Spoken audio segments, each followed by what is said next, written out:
do. I love to help the people, not get chopped by the markets and not losing money. They discovered that we had around 13 million meme coins. No surprise there, to be honest. Maxi is quite well known for taking hostage the funds of profitable traders. That's something that banks are looking at extremely thoroughly. Who do you prefer in the crypto space? Ripple maxis or Bitcoin maxis? Welcome to the Money Panda, hosted by Elvis Kolawole. Okay. Whoop, whoop, whoop. Yeah, excited for this new episode. With me here is Adrian Pape. Adrian is a crypto analyst that's been in the space, I think probably longer than I have. And AI is the writer of Adrian's DeFi. He used to work as an analyst for Milk Road and several other publications. And Adrian has made it his life's work to make crypto profitable for lots of noobs like me, in fact, because I consider myself a newbie in trading, and I consider myself a newbie in the art, if I'll call it, because it's definitely not a science, in the art of predicting price movements, in the art of making your way in and out of the casino without your head being chopped off. And thankfully, Adrian has been able to help hundreds of people directly, probably thousands of people indirectly, to optimize their strategies and the ways that they get in and out of the space. You are welcome, Adrian. It's been a long time coming.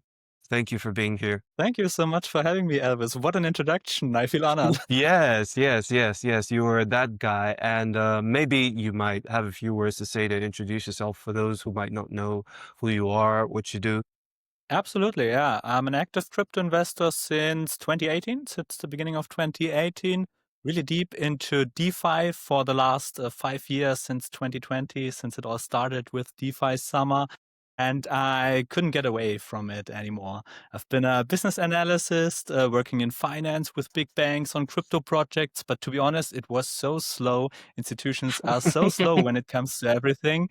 And I love to be on the forefront of innovation, really. So I thought, no, I have to do my own thing. I have to found my own business.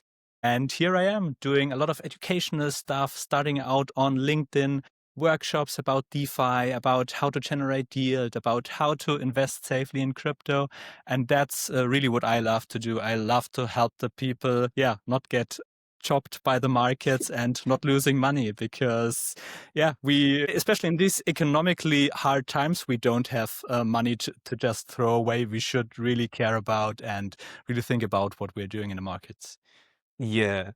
And if you take away nothing else from what Adrian says, he is the man to go meet if you're not trying to be eaten up by the vampires of the markets.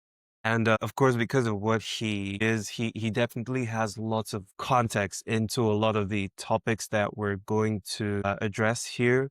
So let's start with the very first segment, shall we? It's been a crazy couple of months, and quite a lot of very crazy things have been happening in the markets. And let's react to a few of them. So the very first thing is, a very quick study by Andreessen Horowitz very recently. They discovered that we had around 13 million meme coins. So that's not 13,000. That's not 130,000. That's not 1 million meme coins. 13 million meme coins. And I'm not saying meme coins since the start of the crypto market this year. And you have to understand, this is being recorded in November 2025. So we don't know if it's going to double by December. So 13 million meme coins. Why, Adrian? Like, how? Like, do you think this is good for the space? Like, why? This is crazy. It's the meme coin supercycle. We saw it already in 2024. Basically, mid-year, only Bitcoin and meme coins were pumping. And nowadays, especially with new investors, I guess also younger investors coming into the space, there's not a big belief really into the tech in DeFi will revolutionize finance or something like that. No, the people just want to invest. They just want to gamble. It's also the gambling super cycle, as we're seeing, unfortunately. And they just want to earn a quick buck. There's no big belief, and it's easier than ever with all of these launch pads like Pump.fun, for example, to launch a meme coin. Everyone can do it, and it costs less than $10. It's just the Do you think possibility is there. The tech is there. So people are doing it. And in many, many cases, it's always the same people actually doing it. And 99% of investors investing into all of these new meme coins, they're not profitable. They will just lose money. So it's a very extractive environment. And if you're thinking about getting into meme coins right now, you really need insider knowledge. You need to know the right people.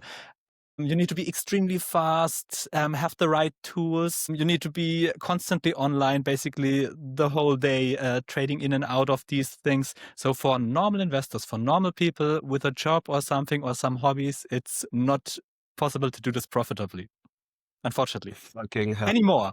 It used to be a little bit better in 2024. Yeah, I can imagine. I don't think it's possible to do this anymore because I'm in the red as regards meme coins. So I fall into that 99% of people who almost certainly lose more money from the markets than they gain. Yeah, you can hear me, yeah? Yeah, I can hear you Yeah, loud and clear. yeah. So it's crazy. And you probably think, I'm very sure it's probably because of Pump Fund. I feel like the success of Pump Fund is what basically made the entire thing spiral out of control. And I think that's what we've been seeing. Okay. And speaking of speculation and speaking of the casino, there's Maybe a this. quick remark, because we are currently talking about Pump.fun. For people, Yes. especially with not a lot of time, since we're talking already about the casino, in many cases, it makes more sense to invest into the casino in the picks and shuffles more or less than in the Mm, underlying. So my approach, for mm, example, is I like revenue generating businesses. Pump Fun, for example, is one of these. They are close to $1 billion in revenue for 2025, which is mm. absolutely huge and definitely shows product market fit. And yeah, no investment advice, obviously, but they have a token. And for a long-term approach, it certainly can make more sense than gambling on little, small, new tokens. Yeah, yeah. That's actually a really good way to approach it because I think revenue generation is actually a meta of its own. I think like people forget like how hard it is to build a business that brings in $1 billion. It's crazy. So yeah. Speaking of big revenues, there was this trader that he went viral very recently due to his spat with McC. So I think he made around 3 million trading. $3 million trading. And for some reason, MEXC, the exchange, decided to hold it back, which is something we've seen from your favorite centralized exchanges over the years. And they decided to make a lot of noise about it, basically have a whole fight on the timeline concerning it, lots of back and forth. And eventually, this trader eventually got his money. Yeah. So what do you think about that? Like, is this just another case of centralized exchanges holding too much power, or just lots of criminal activity? Because they do this to a lot of people, and we don't know what would have happened if this person wasn't a KOL, you know? No surprise there, to be honest. McC is quite well known for taking hostage the funds of profitable traders. So that is something where you find hundreds of cases on X, for example. I was doing a quick research on it, and it's a lot of people. And it's not only millions that get frozen, it's also okay from smaller traders and so on. Because it's an offshore exchange, there's no real regulation about it. There's no KYC eventually. So yeah, it might even be hard to put the funds to a real person. And yeah, I would be very, very cautious using exchanges like this. They certainly kind of have a use case for doing stuff more anonymously, but with bigger funds on such an exchange, I would actually never do that. We all Yeah. know, not your keys, not your coins. So a long-term portfolio should always be on a hardware wallet. And with exchanges, I personally at least like to diversify and have funds on regulated exchanges where I know there's a good business behind it. For me in Europe, for example, I like more the European exchanges, but there's certainly also some US exchanges. But their customer service is also in many cases a problem. Not pointing to Yes. any names, but a big exchange gets a lot No, of mention all the heat. names. Gets a lot of heat during their bad customer service and problems related to that. Yeah, as always in life, in investment, diversification is not the worst idea. And just having a mix, for example, of funds on hardware wallets, on exchanges, on trading apps, especially for the people more active in the markets, then you are ready for any event that could happen. And on a centralized exchange, you can only leave the funds that you are willing to lose, that don't hurt you extremely to lose. That I would always follow that rule. Yeah, yeah, that sounds wise. So, okay, that's on that front. Okay, and yes, something really important happened recently. So, MetaMask Maker has picked JP Morgan and Goldman Sachs to lead its IPO. So, that's another huge company doing IPOs. So, what do you think about the wave of IPOs recently? I think we had which one of these had an We had IPO Circle, recently? the Yeah, USDC we company. had Circle, and we had quite a few more actually, and a few more coming through. So what do you think about like all of these companies IPOing? It certainly shows us on the one side, we had the meme coin cycle, I would say, at least last year. This year isn't as strong. On the other side, especially this year, we have more the institutional part of the cycle. We saw digital asset treasuries, for example, for Bitcoin, certainly strategy. For Ethereum, we have several companies like Bitmine, like Sharplink, who are buying huge amounts of Ethereum. Actually, public companies are driving more the cycle and the price action than before. And crypto stocks and also new IPO companies are extremely interesting here because Consensus, Mm, with their 700 million in funding that they got, they will be a very strong player. They are very interesting for institutions, obviously.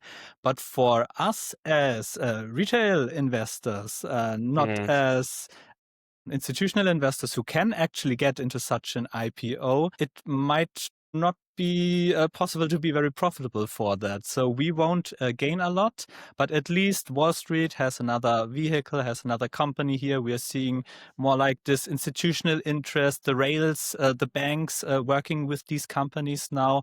That's certainly a huge difference from the time before Trump. Now crypto is yes. cool again, is on vogue. We can get the funding and so on. We can work with institutions, with banks. Before that, some founders had problems to even open a bank account in the Bank US. account. I remember like yesterday, like it was crazy. Yeah. Yeah, yeah. I remember like it was a problem and I was like, gosh, when are we ever gonna like overcome this? Like even bank accounts, like it was a little weird, but yeah, I guess this is where we are. The Trump super cycle. On the flip side, we have a president that can move the markets with one tweet and liquidate 20 billion, like on October 10th. Yes, and actually about that, for me, I'll give a hot take or a not so hot take. I don't think it's a hot take at all, but I think like it's one of the most classic forms of market manipulation I've ever seen, as far as I'm concerned. You know, you can decide not to say that, but I don't give a fuck. Like that's that's exactly what I saw happen with that entire situation. It's not even necessarily the sequence of events that led to his his announcement or the tweet or like the market movements right after that. It's the way some wallets seemed to position prior to that announcement and also some other announcements around that time. More specifically, some wallets that look like they are linked to his son, Baron Trump. You know, the guy who looks like he's 7 feet tall, little boy. So yeah, there's that. And yeah, it's funny. It's crime season, I guess. I mean, are we really surprised that Trump will get the most out of this presidency? He will enrich himself like crazy, and no big difference to some other people in the world that have more of an authoritarian style to govern. Yeah, yeah, of course. Okay, so actually speaking about Trump, um, okay, let me go from two stories. So the first one is he owns Truth Social, right? His social media network, which he tweets from or posts from. I can't call it a tweet, but he likes posting there like much more than Twitter. Yeah. So Truth Social recently released a new product. That's the company, not necessarily the platform. They released a new platform called Truth Predict. And basically, it is a prediction market. So you can think about it as the Trump family getting into the prediction market play. So what do you think about this? Do you think about this particular subsector of crypto? Do you think it's now oversaturated? Now that every chain has their own prediction markets, now that even Trump has his own prediction markets, is it too saturated? What do you think? We saw the beginning of a narrative forming there and people really getting into it. I think prediction markets are actually also one of the product category that shows product market fit on Hmm. crypto rails. So that's certainly something extremely positive. And yeah, we have a lot of projects now in that area, but actually Kalshi, the big US prediction market, and Polymarket, I think they have more than 90% market share together. So it's actually those two that are really relevant right now. And it's just extremely interesting, this whole topic. I mean, it's another opportunity to actually earn something without betting now on crypto, especially, but you can just use your knowledge that you have in a certain subcategory. May it be Pokemon or something like that. For example, if you can bet on it, then you can earn with it. So that's actually quite cool. And Trump now getting into it, I mean, he sees the product market fit. He's interested in it. He certainly also wants to gain from it. But we had problems in the past. For example, on Polymarket, we had the bet about Ukraine President Zelensky's suit, whether he really was wearing a suit or not. And if such a discussion is starting and you don't know what is really the outcome, what is a yes, what is no, and what is really happening here, and are people maybe getting cheated out of their earnings? And with someone like Trump and his view on the world, or also his team, I imagine there might be problems with the outcome of many of these predictions, because I Yeah. don't see them very objectively or neutral evaluating what is happening there. Yeah. And then people or big investors, they won't use these platforms, or they are very manipulated. Yeah.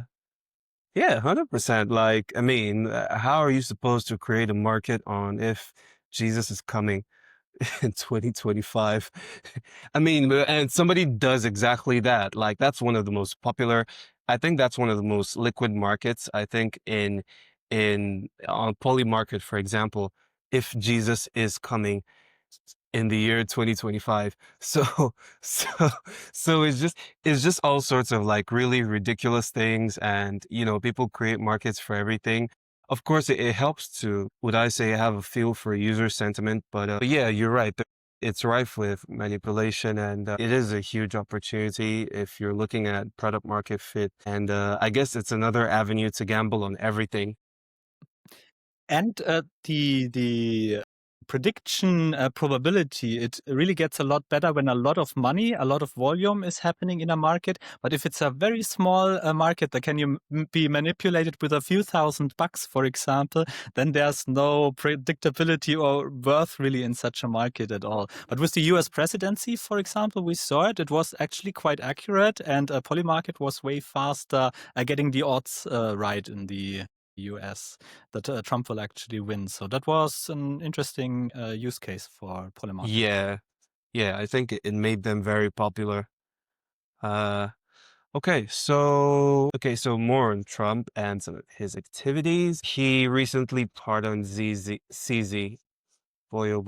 boy. So of course, like it's more crime season memes. But yeah, I feel like it's a little too on the nose for me how much corruption is sort of allowed to fester. I have my own opinions, but let's just say what's your opinion on the pardon? Let me just put it that way. Let me just start from there. I mean, the reason why CC was originally in prison was a bit weird, and Yeah, we it already was saw yeah, yeah. that he had a very short sentence and a very nice jail time. So yeah, it was obviously more of a sentence to show something. Hey, we are doing something here, but yeah, what's the message behind it? Rich people can get out of jail, basically. I mean, Trump is not choosing this himself. He has his advisors that tell him which people might be applicable for a pardon, where it makes sense. But yeah, it doesn't feel great. If CC is now helping a lot in US crypto adoption and getting Binance into the US again, making it bigger, that has such a sour taste. Yeah, It's not great. yeah, yeah. Yeah, you're right. For me, I think it's really nuanced and, like every sort of online discourse, people like to be in extremes, but I think it's more let's just say it's more nuanced, right? I think on one side, the actual case against him was politically motivated, and I think it mostly lacked merit. It seemed like he was persecuted for something that pretty much everyone else usually gets away with. I think he was persecuted for something that's very lightweight, and he probably shouldn't have been persecuted for. So on that side, I think he deserves to be free. On the other hand, oh my, I think he's one of the biggest criminals in crypto. And I think, I think, um, I think the way that he actually got out, even though I feel like he shouldn't have been in prison in the first place, the way that he got out and the sorts of financial incentives, and financial ties to the administration, it shows that it's a pretty corrupt space right now, and it's pretty much a pay for play. So it looks like it is what it is, crime season. I mean, the space was always corrupt because there wasn't just real regulation, nobody overseeing it, But no now it's international crazier. regulatory framework, basically, that every country is following. So, but yeah, we shouldn't. I mean, he was a bit of a scapegoat with this exact Yes, he was. sentence. But on the other side, CC is yeah, no person that is not guilty, because last cycle he did a lot with the Terra Luna crash, for example. He more or less caused it. The Alameda and Sam Bankman FTX. story. Um, yeah, he's That was very all him. influential, He did and it and then he removed his hands like it's not me. I'm not sure he's a net positive anymore for the industry. So I would be very cautious with these hyper successful billionaires. Yeah, I don't think so. I think like with the current sentiment, really, like most people are sort of edging towards percent. They probably see that the age of centralized exchanges is over and it should be phased out. They've done lots of good work for sure. The likes of Binance, all of them, they've done lots of good work onboarding a lot of people into the space, setting up um setting up a lot of structures, helping to push through regulations, legitimizing the industry. But like you said, those guys from the 2016, 2017 era, man, it's all like hyper criminals, like almost all of them, like serious criminals and serious bad actors. So I don't know, they still remain very powerful in the space till this day. But yeah, I think it's something probably they're net positive anymore. I agree with you. Yeah. So speaking of perpetual DEXs, yes. Yeah. So what do you think about the rise of Aster, Hyperliquid, and Prep DEXs everywhere? Do you think they're going to take over? Do you think, it's their time now? Initially, the Hyperliquid story, I think it was a real success story, because we also saw there a product where real demand exists for. They did a very good airdrop, made a lot of people wealthy in the space, which then trickled down to other coins, tokens, to Solana eventually, and so on. And we see a very crypto-aligned team that listens to the community and that is very small, extremely profitable project, basically, and doing a lot of good and building a new DeFi ecosystem, basically trying to replicate what's happening in TradFi and all of that on-chain, permissionless. So that's extremely nice. Me as a DeFi guy, I obviously like the hyperliquid idea and see a lot of value in it. I mean, it's primarily still a perp DEX, so it's nothing perpetual futures with leverage that most investors should touch because they will burn. If they don't have good risk management, they will burn themselves and they will lose money. Yeah. That's unfortunately the truth. Most traders are not profitable. Even though you know one and want to listen to his calls and so on, you will most likely also not be profitable with that. So it's unfortunately the truth. But yeah, right now, perp dexes are one of the narratives that certainly has a lot of traction. We have different good apps like LiDAR, for example. We have Pacifica Extended. We also have Asta, the Binance perp dex, heavily supported by CC, for example. But most of these products, they are incentivizing right now airdrop farming. So the volume on these platforms is extremely high because everyone is farming for an airdrop. So we will have to see after the first or the second season of airdrops how much volume will stay, or will most of it flow to the winner so far, which is Hyperliquid, to be honest. So we will see. But I honestly find it a little bit boring to farm 10 different perp dexes, and it costs you a lot of in fees, for example. You can Yeah. also make a lot of mistakes. You can farm delta neutral if you go on one long and on the other one short, but if you don't start the trade simultaneously, for example, you can always lose a little bit of money. A little bit dangerous as well, and there are farmers with millions on these platforms. So if you are a small investor, you will most likely not get a big airdrop, unfortunately. And there's huge amounts of wash trading. There are millions and millions and 100 of millions. I don't know. It's absolutely crazy. So we have no clue what's the real volume on these platforms right now and which one is actually winning or which one is really, really good. But from an UX perspective, the user experience, I tried Asta, for example. I'm using Hyperliquid, and I at least preferred Hyperliquid and see a lot more value in it right now. It also started getting more into spot trading. So quite big Bitcoin trades have been done on Hyperliquid recently. I think was it billions? A lot of. I Billions? think it was about 2 billion in Bitcoin that were sold via Hyperliquid. That's extremely interesting because as a permissionless DEX or perp DEX, yeah, just to be enabled to anonymously sell these amounts of Bitcoin, that's an interesting use case because the states, the governments, they want to know always more. They want all of our data, and if you can use the internet more securely for yourself, it's definitely valuable. Okay. Let's see. I hope, there are a few good survivors after this cycle of airdrops. So let's see. Hopefully there's some big winners, and at least most of the traders are not burned. So fingers crossed for that. Yeah.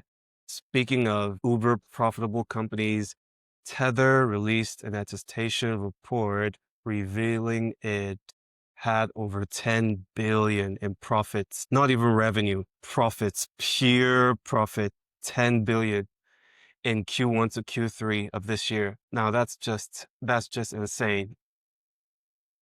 Sorry, Elvis, there was a short lag. I didn't get the question. No, I'm just like, Tether released an attestation report saying that they had around 10 billion in profits from Q1 to Q3 of this year. 10 billion, not necessarily even revenue, pure profits, 10 billion. Like, that's crazy. Like how far the space has come, isn't it? For such a small company, one of the most profitable companies on earth, that's something that banks are looking at extremely thoroughly. And that's why we are seeing now so many stablecoin chains and stablecoin projects and everyone getting into stablecoins. It's absolutely ludicrous how many projects with good teams with a lot of funding are getting into stables right now. So yeah, that's the next crypto use case with product market fit. So actually some cool stuff happening this cycle, some adoption, even though the prices are not that great, but we're Yeah, seeing something really happening. wonderful. Okay, and I think that's that, like, for now. So let's get into some of your work. You've done some crazy work. How's it been, actually, your journey in crypto so far? Where did you start from? How did you get into crypto? And how's it been so far? Yeah, it was a crazy journey, I would say. Actually, I bought my first Bitcoin in 2012, but at that time it was just matching internet money and I lost and sold all of it. So that's My why I'm God, still here. Hey. how many Bitcoin did you buy? I have no clue. Something like 10 to 20 at that time. I think it was about What? $10 per Bitcoin at that time. What? Yeah, but it was just fun. Nobody took it seriously at that time. But wait. How did you get into, where did you find out about it? Like, was it on a forum, social media, what?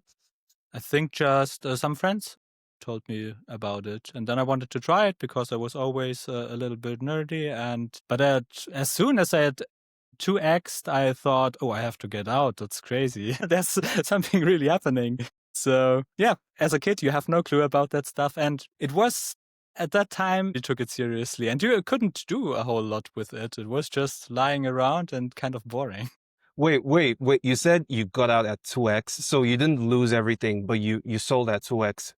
I lost, I think, half of it on a wallet that I tried to encrypt because everyone was paranoid at that time, and the encryption, it didn't work, and then I wasn't able to use the hard drive anymore, and the rest of it I sold. Yeah, Wow. Can you remember how much you sold? about half of it. I have no clue, but it's Maybe just maybe around 50, 10 bit. $50 or $100 at that time. Whoa. Just thinking about it, like, so that's like millions gone. How does that feel? Must feel crazy. That's really millions, like millions in unrealized profit, like potentially. It's in the past. I can't do anything about it. So you have to live with Yeah, it. yeah. That's also an investment and trading mindset you should always have. If something went wrong, you can't do anything about it. You can just do it better in the future and learn from it. Be your ideal best person, basically, that you can be. And don't revenge trade. Don't try to get it all back or Yeah. something like that. Don't get very angry about stuff like that. Just be calm and cool, and then everything will align. Okay. Okay, so what happened after that? Like, what was the journey after that? I totally lost interest basically and just got into it in the beginning of 2018 after the big bull run when prices were already down 50%. I thought, hey, there's this Bitcoin thing. Maybe I should invest some again. And I did, but it was just lying around, a little bit of Bitcoin, Ethereum at that time. And then in 2020, when I was still at university, I decided to write my thesis, my bachelor's thesis about Bitcoin in times of financial crisis, and got a lot more into DeFi, got very into the German DeFi community. I built a big Discord community with friends.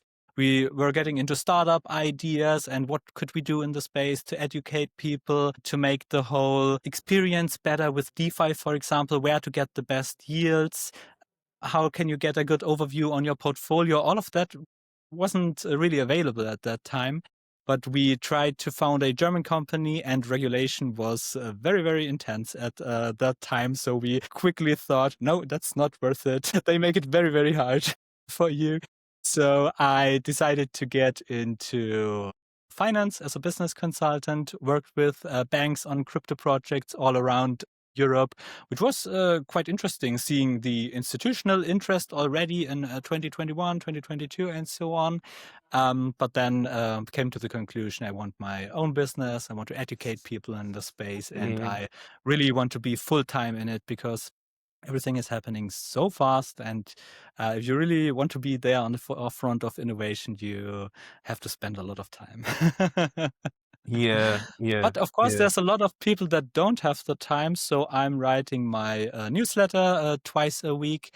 I have a community on Telegram where I bi-weekly post updates on the market, on trading ideas. I'm publishing my portfolio, exactly what I'm doing. On the one side, always for a long-term portfolio, long-term investment, of course. Obviously, you should always have Bitcoin. But on the other side, I also try to generate alpha and invest in some of the best altcoins and meme coins in the space. Altcoins, especially those with revenue, where real businesses are behind. We talked a little bit already about something like Pump Fun. Hyperliquid, for example, is another one which is generating a lot of revenue, and always trying to combine the fundamentals of such a project, that there's really something behind, a good team and revenue. With, of course, when the time is right, I will also invest more into meme coins and more speculative stuff. But right now in the current market, I would always say be more defensive, try to save your capital. And I'm personally also more into stablecoins right now, with a big allocation of the portfolio. So it's no shame to be a little bit more defensive sometimes in the markets, but you have to know when exactly you want to be aggressive again. And for that, I'm also currently developing a trading indicator for TradingView that Wow. shows you quite nicely the momentum of the market, when it's a good opportunity to sell, when it's a good opportunity to buy. And Wow. because I got a lot of interest from my community and a lot of questions on when should I sell, when is the bull market over. So I'm also developing an exit strategy and an indicator for that, that quite transparently shows you when exactly is a good time to sell at least a part of the portfolio, and when to get out of the markets.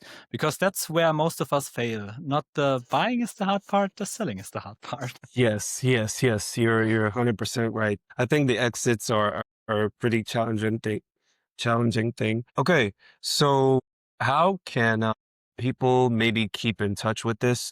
Would you want people to maybe be in touch with your newsletter or maybe in Telegram? And what can they expect to see if they go out there?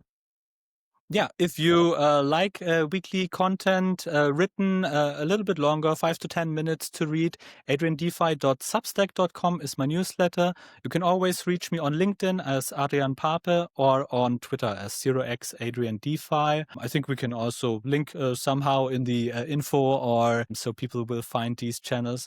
And I'm always happy to help. Just reach out, and yeah.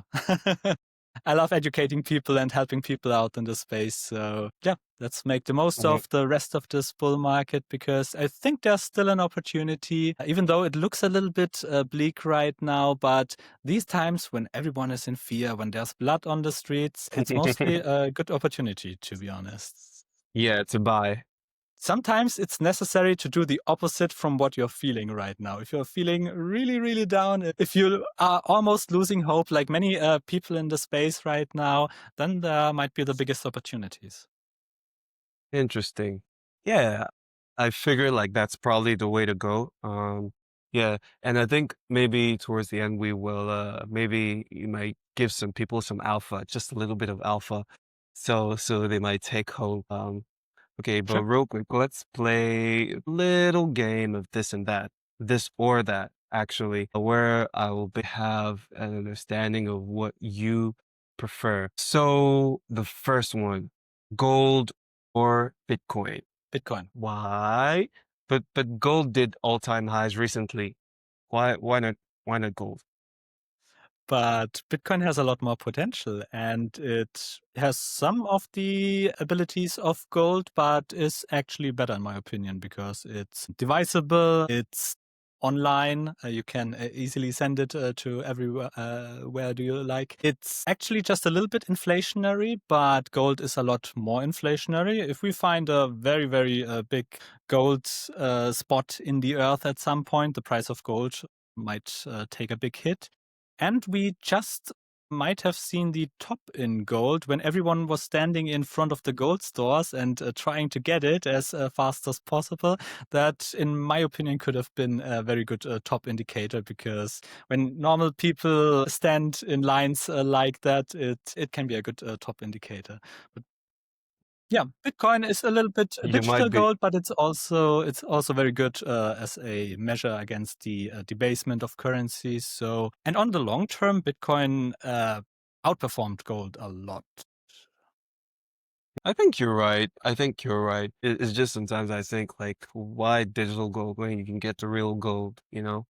But yeah, I think for me, as far as like a true hedge against currency debasement, and let's just say if you want to be aligned with the people who created Bitcoin in the first place, who I believe are powerful enough to have seen the future and, you know, understood like its use in this time, then you probably want to be holding Bitcoin. So yeah, that's that for me. So number 2, do you prefer trading or investing? Investing is more profitable, trading is more fun. I prefer and I would recommend typically investing for most people. Yeah, you don't want to be that guy like you know the meme. Have you seen the meme of the person like smoking a cigarette like hysterically and looking at the charts like and being like it is fun. It is very exhilarating, but probably not profitable, I guess. Yeah, but it's also part of this cycle. If you are into altcoins, you need to trade more because it's just very fast happening. All the narrative rotations. You can't hold an altcoin for about 1 year like you did last cycle. A more active approach is actually necessary to gain more from it. Okay then. Okay, and the very last one, do you prefer stablecoins or CBDCs? Stablecoins, because CBDCs are for governments to observe all of us and to have more control over us. I wouldn't be surprised if some stablecoins become CBDCs at some point, something like You USDC see, in the I used to US. say that. Yes. That that wouldn't be a surprise. But stablecoins are necessary right now. You need them in DeFi. They are very helpful and they just have this great use case. You can send money everywhere in the world. I just saw Western Union, who charged 20% on fiat transmissions until recently. They are also now getting into stablecoin and disrupting their own business, kind of. So that's crazy. But they need to, or they will die. Fair enough. Fair enough. Okay, so I think the very last thing just before we end it is, who do you prefer in the crypto space, Ripple maxis or Bitcoin maxis? I think they're both really insufferable sets of people, but who do you prefer? Who would you have a beer with? I prefer Ripple Maxis because they are actually funny. I heard some stuff on TikTok, for example, Ripple to $1,000 and so on. And they don't care about market cap or something. They are just outright crazy. And I find it actually funny. But on LinkedIn, I have a lot of discussions with Bitcoin Maxis whenever I post something about Ethereum or about altcoins. And it's so annoying to discuss with them. It's fundamentalism. So no, I don't get it. Why? Yeah. They always They are. think I don't like Bitcoin, but actually I love Bitcoin. Why shouldn't I like Bitcoin and also invest in other stuff? Oh yeah, that's possible. The world is not black and white. Yeah. They're the ones that say stuff like Bitcoin is not crypto. Mm-hmm. Everything that is not Bitcoin is, they insult everything that is not crypto, right? And they basically treat Bitcoin like a religion. To be very honest, I get it. You know, I feel like, and I think I've said it in another video, I feel like Bitcoin is one of those things that are still technologically pure. You know, like it doesn't even matter like what the actual motives of creating it was, because I can go into the conspiracy theory rabbit hole why Bitcoin was created and the agenda behind its creation. But whatever it is, it's one of those things that, love it or hate it. It might be imperfect, it might be slow, it might be this, it might be that, but at least it does what it says it's supposed to do, right? And it at the very least, it stays true to at least what it professes itself to be, which is more than you can say for pretty much almost every other, crypto or most of it. So I get it, but I think like their fundamentalism, like you said, is too much. It's too much. they they do it too much, and they're quite insufferable to be around. So I think you're right, because the funny thing is, with Ripple Maxis, you're right, especially with TikTok. If you're on TikTok, you hear all sorts of things.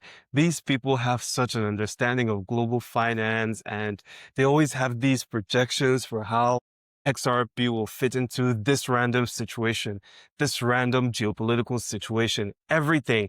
If it's Gaza, Ukraine, this election, Charlie Kirk, everything, they have an opinion. Somehow Ripple is a part of it.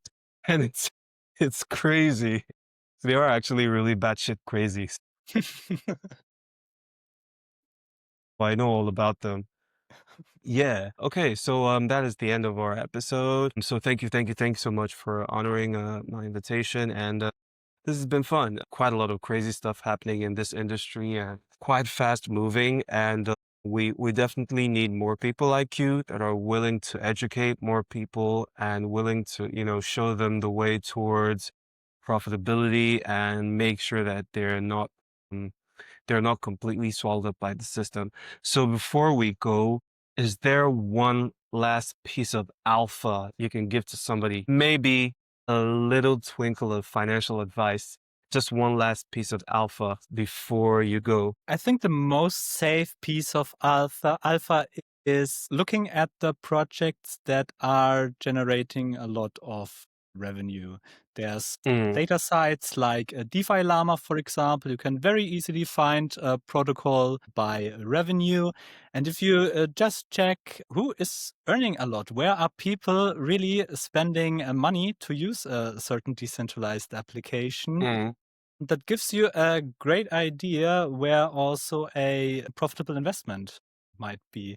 So it's actually the easiest thing to do, and there can't go a lot wrong. But if you invest into a new meme coin, the probability it goes to zero is about 99%. So, if you're very active in the markets, you can try it. But if you're a normal investor, then go for fundamentals.